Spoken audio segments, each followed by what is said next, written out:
చాలా ధాన్యం కూడా ఒకప్పుడు ఎలాంటి ప్రార్థనా పరుడంటే సింహాలు కూడా ఆయన ఏమీ చేయలేనంతగా ప్రార్థనా పరుడు ఒకప్పుడు. అలాంటి ప్రార్థన స్వభావం కూడా మనకు కలిగి ఉండాలి. ఫస్ట్ దేవునితో సహవాసం ఉండాలి. ఆయన మాటలకు మనం ఇష్టానుసారంగా అనుకూలంగా నడుచుకోవాలి. అలాగే ప్రార్థన కూడా చాలా విలువైనది, చాలా ప్రాముఖ్యమైనది.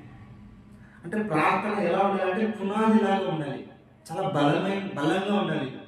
అందుకే వాక్యం కూడా సెలవిస్తుంది, మీరు ఇల్లు కట్టు ఎలా ఉండాలి? ఆ ఇల్లు బండ మీద ఇల్లు కట్టు బుద్ధిమంతుల వలె ఉండాలి. మీ విశ్వాసం కూడా బండి మీద నిలిచి ఉండాలి. అప్పుడే అది మీ జీవితాంతం నిలిచి ఉంటుంది. ఎప్పుడైతే మీరు ఇసుక పైన మీ విశ్వాసాన్ని కట్టుతారో కొద్ది కాలానికి అది కూలిపోతుంది అన్నమాట. మన విశ్వాసాన్ని మనం ఎప్పుడు కూల్చుకోకూడదు. ఆయన రాకడ వరకు నిలిచి ఉండాలి. అంటే బండి మీద స్థిరంగా ఉండాలి. అంటే మనం కూడా స్థిరంగా నిలిచి ఉండాలి. స్థిరమైన మాటలే మాట్లాడాలి. స్థిరం కలిగిన ఆలోచనలు మనం ఆలోచించాలి. పనికిరాని ఆలోచనలన్నీ ఆలోచించకూడదు. సాతాను ఏ విధంగా మన హృదయాలను దేవునికి దూరం చేయాలని చాలా ఎదురు చూస్తుంటాడు. ఎక్కువగా వాటికి లోబడిపోతారు అనమాట మనుషులు. కాబట్టి మనము భయం కలిగి జాగ్రత్తగా ఉండాలన్నమాట. కొద్దివారైతే తినేటప్పుడు ఎంతో జాగ్రత్తగా ఉంటాడు. ఒక చిన్న రాయినప్పుడు దాన్ని తీసి పారేస్తారు. ఎందుకు? అపాయమము అని.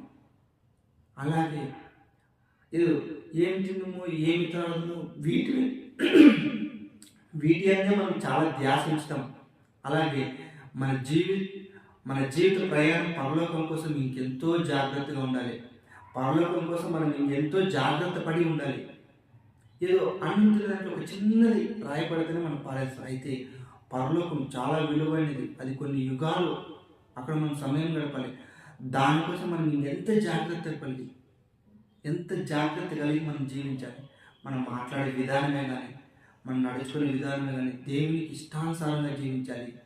దేవునికి లోబడి ఉండాలి. ఆయనకి ప్రియులుగా మనం ఉండాలి. ఎందుకంటే ఆయన మనకి ఒక తండ్రి కుమారులుగా ప్రియులుగా ఉంటామన్నమాట. ఈ చిన్న మాటలు దేవుడు జ్ఞాపకం చేసుకున్నాక ఆమె